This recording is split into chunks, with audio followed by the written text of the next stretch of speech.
addresses the barriers to medical care faced by unaccompanied youth. We must first understand the definition of unaccompanied youth.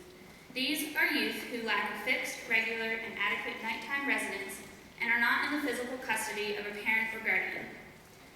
According to an annual count by Contact Ministries 211, a helpline serving Carter, Greene, Unicoi, and Washington counties, there are 2,800 homeless youth in the East Tennessee area alone, many of whom are unaccompanied. The current social policy in Tennessee follows the mature minor doctrine, which addresses the fact that unaccompanied youth cannot access medical care because they cannot get consent from a parent or guardian. Because this consent is not possible, the youth must instead be deemed autonomous and worthy by a healthcare provider. Exceptions include treatment for emergencies, pregnancy, and STDs. In regards to policy strengths, unaccompanied youth can access medical treatment in certain situations, as well as mental health care if they are 16 or older. The mature minor doctrine allows youth to explain their situation to healthcare providers and advocate for themselves in order to access care.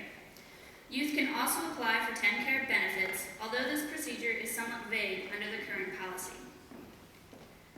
In contrast to its strengths, the policy has many limitations. These limitations include, first, the fact that youth are unable to access preventative health care, which results in untreated illnesses and infections. This means that minor conditions can become emergency situations. Second, these youth are often forced to utilize the emergency medical system, which is far more costly to the state than is routine medical care. Third, virtually no physician will provide treatment to minors in spite of the mature minor doctrine. Fourth, a lack of medical care hinders academic achievement, which results in a 75% dropout rate among unaccompanied youth. Fifth, social service agencies lack the knowledge, resources, and support specific to serving this unique population, which results in these youth having nowhere to turn. Making them a vulnerable and at-risk population. The impacts of the current policy on the youth are unmet emotional and psychological needs, no access to viable health care, as well as not having physiological needs met. Within the community, public health risks persist when the physical and mental health concerns of unaccompanied youth are not addressed.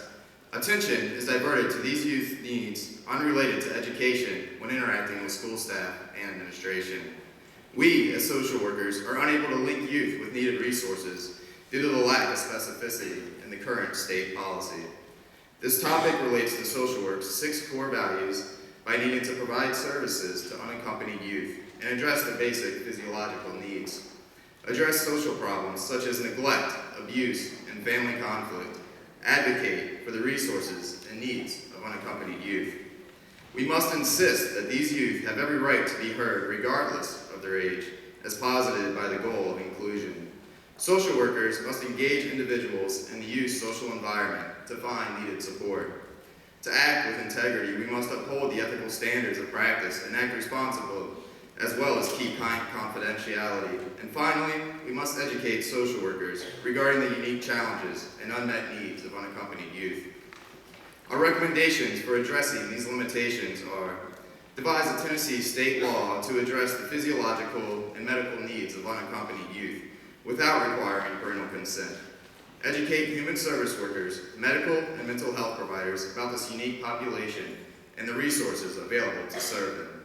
Encourage community participation in serving this population by promoting the cause through fundraising events such as races and food drives.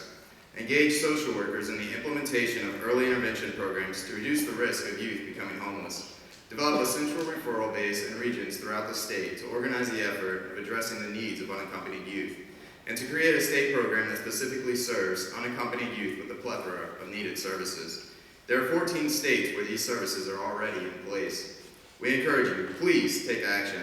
These youth are lost unless we advocate for them. Thank you.